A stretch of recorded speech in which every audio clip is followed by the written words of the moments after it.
پہلی بات تو یہ ہمارے بعض لوگوں کے ذہنوں میں سادہ دل لوگ وہ سمجھتے ہیں کہ پوری دنیا میں ایک ہی دفعہ آ جانی چاہیے.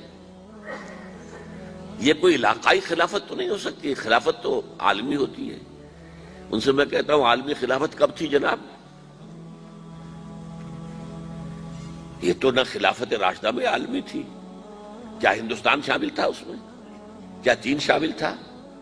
کیا یورپ شامل تھا؟ اور سب سے بڑی بات یہ، اگر ایک دم پوری دنیا پر خلافت قائم ہو سکتی تو حضور کے دست مبارک سے ہوتی، لیکن نہیں ہوئی. نتیجہ کیا نکلا؟ ایک ملک میں حضور نے قائم کر دی، جزیرہ نما عرب،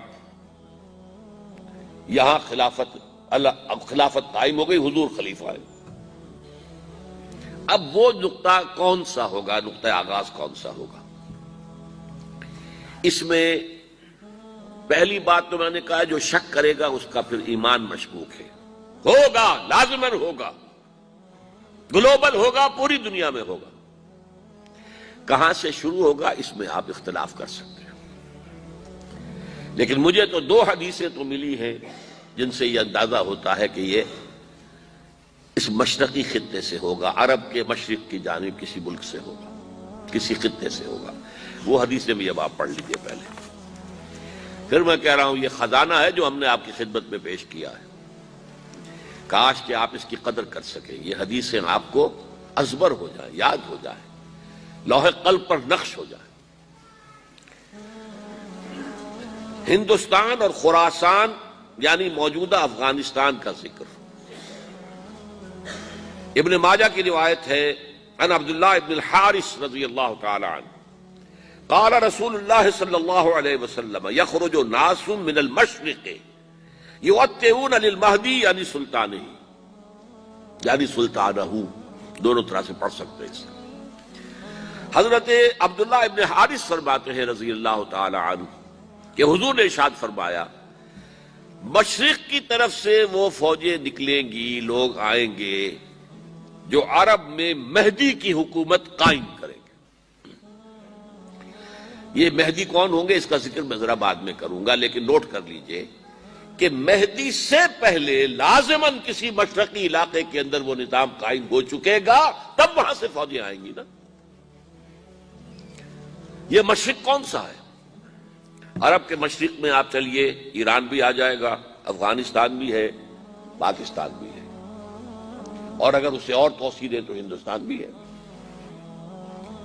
یہ ہے عرب کا مشرق. اس سے فوجیں جائیں گی. اس کا کیا مطلب ہے کہ اس میں سے کسی جگہ پر نظام خلافت پہلے قائم ہو جائے گا تاکہ وہاں سے فوجیں جائیں گی جو جزیرہ نما عرب میں حضرت مہدی کی حکومت کو قائم کریں گی. اب دوسری حدیث سنیے. یہ سنن ابن ماجہ کی حدیث تھی جو میں نے آپ کو سنائی، آپ نے پڑھی. دوسری عن ابی ہریرہ رضی اللہ تعالی عنہ، یہ ترمذی شریف کی روایت ہے. قال قال رسول اللہ صلی اللہ علیہ وسلم یخرج من خراسان رایات سود لا يردها شیء حتی تنصب بایلیا. خراسان کے علاقے سے سیاہ جھنڈے لے کر فوجیں آئیں گی، ان کا رخ کوئی موڑ نہیں سکے گا، ان کو پیچھے پھیر نہیں سکیں گے کوئی بھی، یہاں تک کہ وہ یروشلم میں جا کر جھنڈے نصب کر دیں گے. ایلیا حضور کے زمانے میں یروشلم کو کہتے تھے. یہ یروشلم تھا جب حضرت سلیمان کی حکومت تھی اور یہاں پر معبد سلیمانی، ہیکل سلیمانی قائم ہوا. پھر یہ یروشلم ہی رہا ہے تاریخ میں، یہاں تک کہ سن 70 عیسوی میں جب ٹائٹس رومی جنرل نے اس کو گرایا، ختم کیا، سیکنڈ ٹیمپل گرا دیا اور یہاں سے یہودیوں کو کہا نکل جاؤ یہاں سے، کوئی یہودی باقی نہیں رہا، بالکل تہو بالا برباد کر دیا. اس کے کوئی 150 سال بعد ہیڈریان، رومن ایمپرر ہیڈریان، اس نے پھر دوبارہ آباد کیا اس شہر کو. 150 سال تک یہ بالکل بنجر اور بالکل غیر آباد پڑا تھا. اب ہیڈریان نے جب آباد کیا تو اس کا نام ایلیا رکھا، اب یروشلم نام نہیں تھا.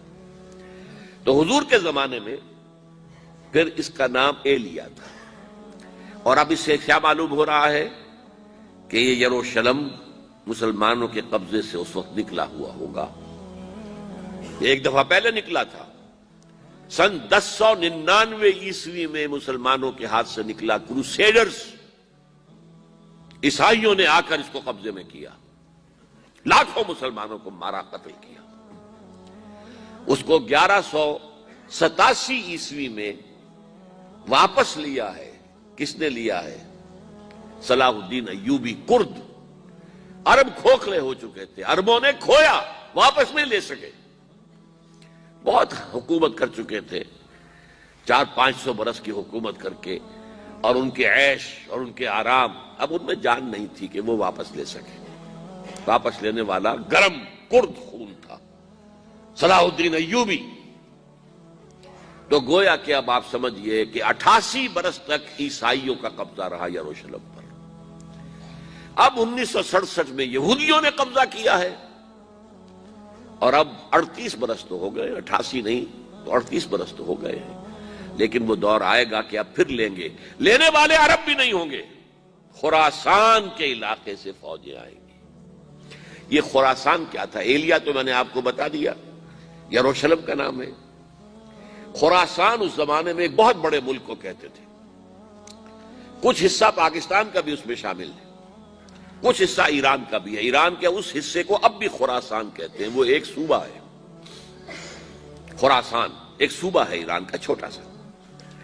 پاکستان میں خاص طور پر یہ جو علاقہ مالاکنڈ ایجنسی کہلاتی ہے، اس سے اوپر جتنا علاقہ ہے، اور یہ جو واخان کی ایک پٹی آتی ہے اوپر، واخان افغانستان کی ایک پٹی سی دم سی چلی آتی ہے جو جا کر چائنا کی سرحد سے مل جاتی ہے.